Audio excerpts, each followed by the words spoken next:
If you're feeling stressed out, you are not alone. Believe it or not, there's an American Institute of Stress, and according to them, 55% of Americans are stressed during the day.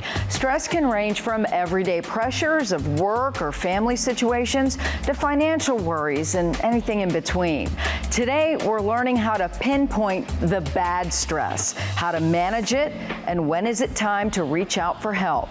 That's all straight ahead on Prescription for Life.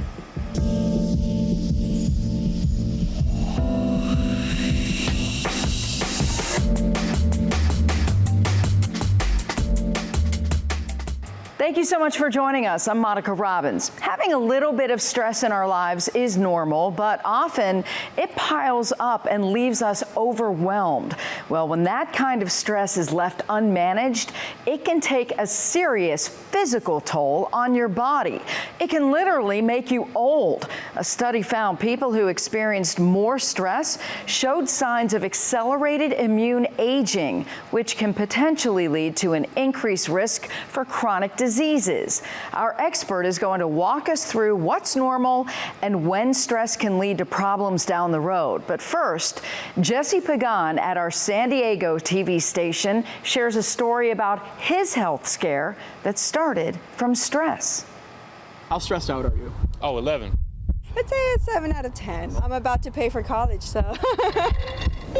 It's not a secret. Between the pandemic's lasting effects, the economy, politics, and whatever else weighs us down every day, we are stressed out. After stress gave me my own heart scare at the age of 30, I wanted to figure out how this can affect this. It's so important that whenever we're treating an individual, we're treating their whole life. At Rogers Behavioral Health in Rancho Bernardo, Dr. Maya Dion sees how stress and anxiety play out firsthand. Stress really is the physical and the mental reaction that we have to a stressor, which is essentially anything happening outside of us that causes us stress. It's our fight or flight reflex. In the animal kingdom, the threat is real. For example, prey trying to escape a predator. But for people, it doesn't have to be. Humans have this unique ability to imagine. So we can just imagine something happening. Either it hasn't happened yet, or we can think back into the past, and we can create and generate that same internal physical reaction. On math. Imagined or not, we've recently gone through what Dr. Dion calls collective stress, like the pandemic's impacts. It's just adding on extra layers of stress globally, so we're seeing this increase. A late 2022 poll from the American Psychiatric Association found 37% of Americans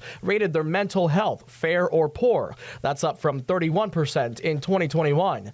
Meantime, 26% of people expected to be more stressed out this year. I'm seeing a lot more stress in my office, in the clinic, and in the hospital. I have patients coming and telling me I am stressed out and my blood pressure numbers are off the chart. Dr. Lori Daniels is a professor and cardiologist at UCSD Health. Stress and anxiety, they cause real physical changes. She says while different from an actual cardiac event, like a heart attack, stress and anxiety do affect the heart, especially in the long term. When someone is under stress, there's a lot of hormones that get released. The fight or flight hormones like adrenaline, we call it epinephrine, and that sends a direct signal to the heart to beat faster and beat stronger. And it triggers a whole cascade of effects. In a real heart attack, what's happening is one of the blood vessels that feeds your heart, that supplies blood to your heart, is getting blocked up. Part of the heart muscle is starting to die. But the tricky thing is your body might use the same symptoms, an ache in your arm, your neck, or even chest pain to show you there's a problem. It's not always clear cut. CDC data shows heart disease is the leading cause of death for Americans, killing about 700,000 people a year. In California, that number's about 66,500. In San Diego County, heart disease killed nearly 2,100 people in 2021, the county's second leading cause of death behind cancer. While some stress here and there likely won't cause a heart attack, long, unchecked periods of it aren't healthy either. We are not going to function well if we are not doing things like sleeping sufficiently, eating, hydrating, just taking care of ourselves by getting movement through the day. So those building blocks are so crucial. And from her point, Dr. Daniels agrees. It's way more than we understand. There's a huge link that we don't understand between the mental world and the physical world, including the heart. Now take a deep breath Sit back, relax, and let's listen to our Cleveland Clinic expert who will help us manage our stress before it becomes a life-threatening issue. Joining me now is Dr. Susan Albers, a clinical psychologist with Cleveland Clinic. Thank you so much for being here. Thank you. We are talking all things stress today. Yes. So we've often heard that stress is a hormonal response. What exactly does that mean? Stress is a hormonal response in the body, and when we become stressed, it kicks off the fight or flight response. And two things happen. First, we get this flood of adrenaline in our body. That helps us to be very energized and kick into gear. Our heart starts beating a little bit faster, and we are ready for that threat. The second thing that happens is that there's an increase in cortisol. Now, cortisol helps us to manage that stress response. But then things start shutting down in the body. It puts into reserve or puts on pause our metabolism, our reproduction, our immune response. So our body becomes very in pause, and it sends all the resources to our body to try and fight off whatever stress we are experiencing. Do you find that a lot of people aren't aware of the physical manifestation that stress can cause? We experience stress in a lot of different ways. Some are mental and some are physical. Some of the symptoms of stress include feeling jittery. One of the #1 signs I see is difficulty sleeping. We might also have some digestive issues, skin problems, our hair might change in texture. When we know someone who is stressed over a long period of time, we can often see that physical manifestation on the outside. But there's a lot going on the inside as well. They may have mood changes, anxiety, depression, a whole cascade of issues. There are really two types of stress. We've got short-term stress, things that we deal with quickly, an exam, paying a bill, and then long-term acute stress. This is the type that really damages our bodies. We are not wired to deal with long-term chronic stress. Who deals with it more often, men or women? Women and men both experience a lot of stress in our daily lives. Life is stressful, but women tend to have more stress or report more stress. They may have more demands in their life, juggling different roles, hormonal issues, societal expectations. Women also experience stress sometimes in a different way. They have more weight gain. They may have more heart issues. Women tend to die more of heart attacks because of their issues with stress. So they're internalizing their stress. Men, on the other hand, may externalize it in other ways, respond more aggressively, more substance use due to that increase of fight or flight. So are you saying women need to exert their stress more often, or, you know, we're going to get to ways to manage it in just a minute, but you brought up some really important points about the physicality of stress and the damage it can actually do. But this is specifically referring to chronic stress. This is chronic stress. We need a little bit of stress in our lives. Not all stress is bad. It helps us to deal with problems, competition. There's a fine line, though, between what is good stress and negative stress. A little bit gets us motivated, but over time, when we experience stress, that's when our body starts to really break down. But do a lot of people not even realize that they have chronic stress? Yes, we normalize stress in our lives, and there is a chronic epidemic of dealing with stress. And we have some collective stresses in our world. For example, the pandemic.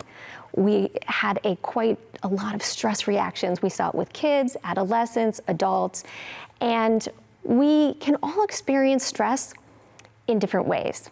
In fact, what's really interesting about stress is that we can experience exactly the same stressor and two people react in different ways. So let's say public speaking. One person may hear that and get very stressed out, start to almost panic, and another person may be energized or excited by it. So our perception of stress plays a big role in how we deal with it.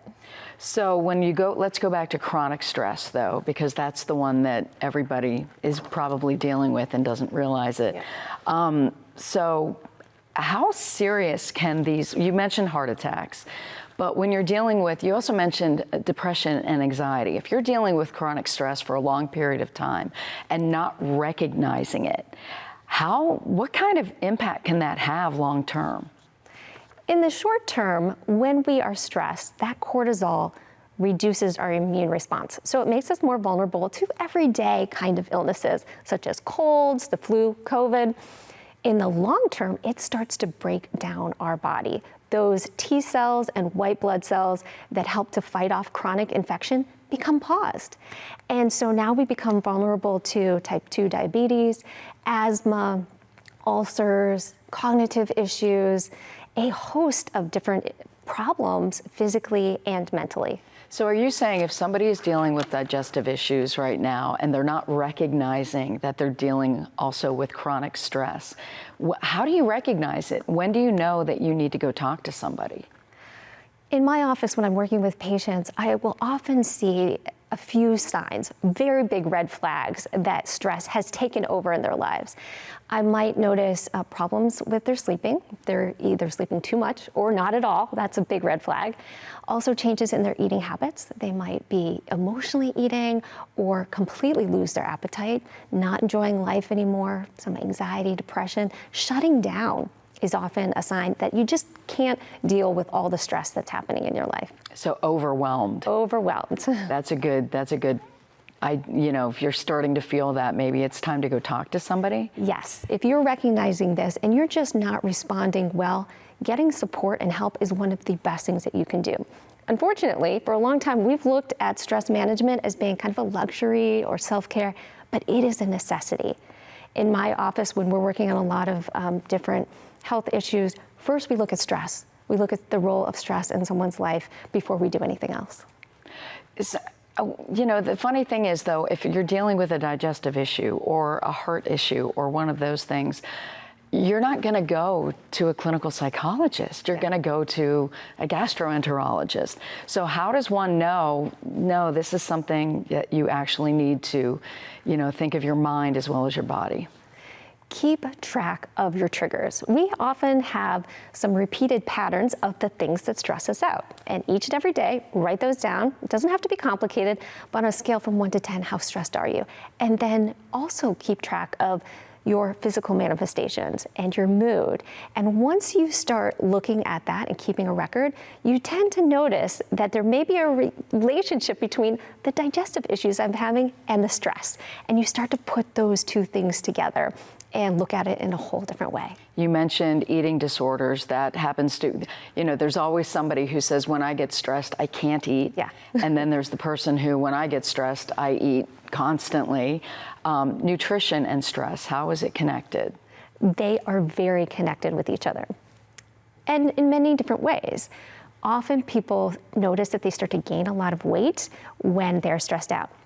And they are now doing nothing different in terms of what they're eating. And the reason for this is because when we're stressed and that cortisol is flooding our body, it also raises our blood sugar level and reduces our insulin sensitivity. And that way, we have our blood sugar spiking and crashing all the time, so we become hungrier. That's why we start to crave sugar, fat, all of those different foods when we're stressed. And as I mentioned in my office, when people are stress eating, we don't talk about food really very much. We talk about the stress in their life and understanding that relationship between the two. Also, one of the best things that you can do is to change your diet.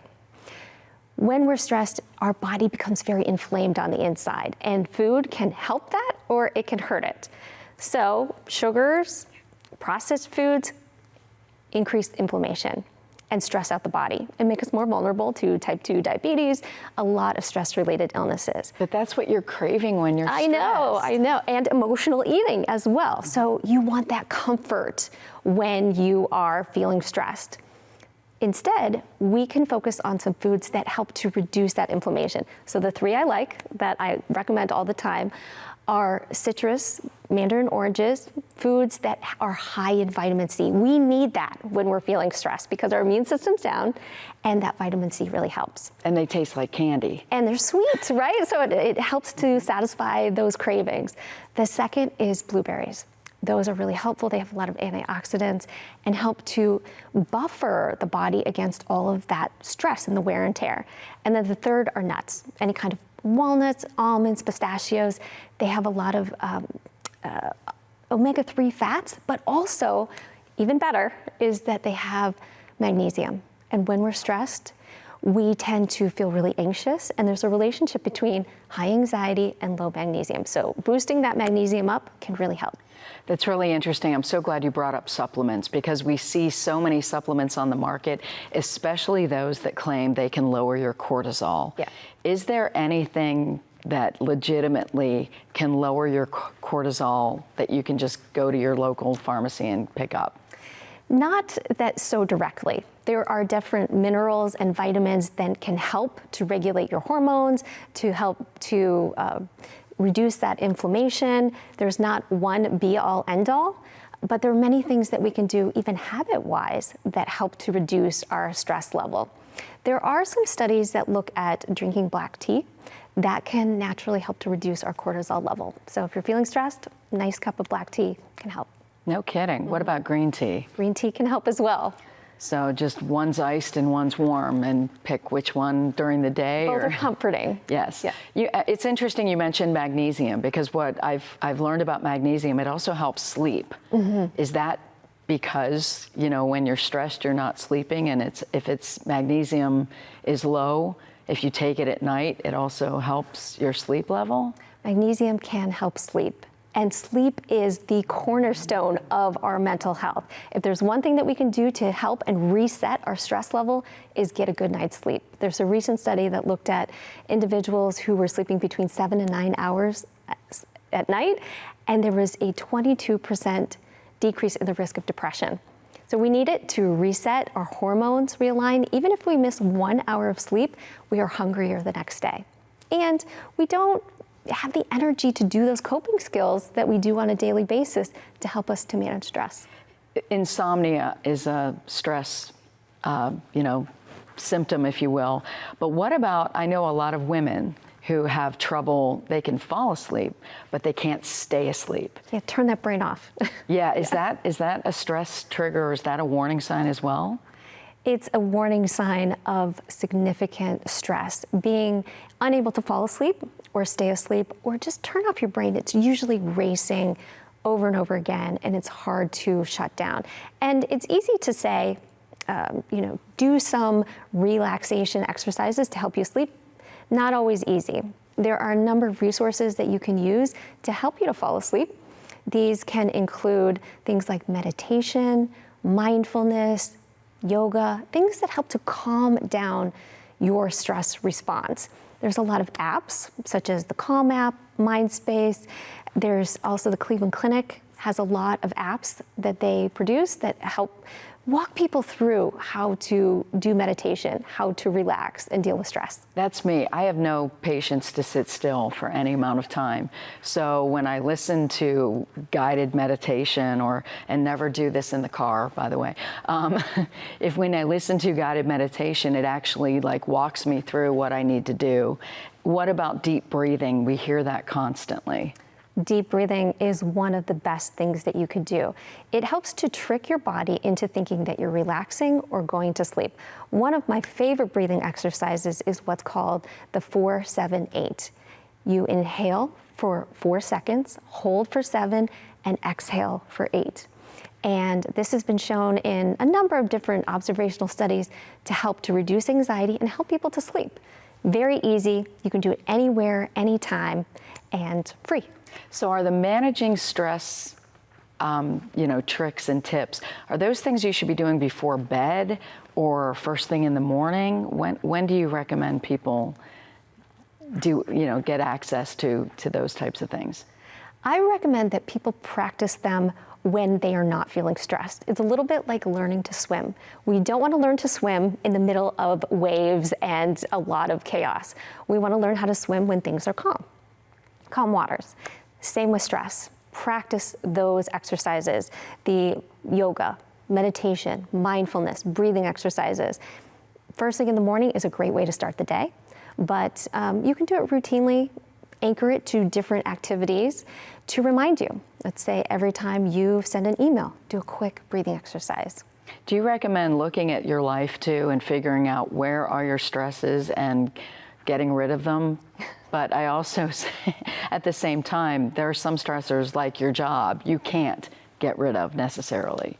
This is very true. There are certain stressors in life that are just going to be with us, and we can't do anything to get rid of them. We can predict which ones are going to trigger us to have a stress response, which is helpful, knowing that it's coming. But for those things that we can't change, we can change our response to them. And that is what is really key. The way that we think about that stressor, if the dialogue in our head is, I can't deal with this, that is like throwing fire or fuel on the fire of igniting that stress response. Telling yourself, I can do this, getting some support, that helps to calm down that internal response to stress that you just can't get rid of from your life. Two things I've learned. Worry is a wasted emotion. True. And when you're totally stressed, I focus on 5 minutes at a time, just to get me through the day. Being in the moment. Being in the moment. Yes. Yeah, that helps. I say focus on what is happening versus the what ifs. Those what ifs cause a lot of stress. Bringing it back into the moment and focusing on what is happening is a lot different. Final thoughts. What do you want people to take away?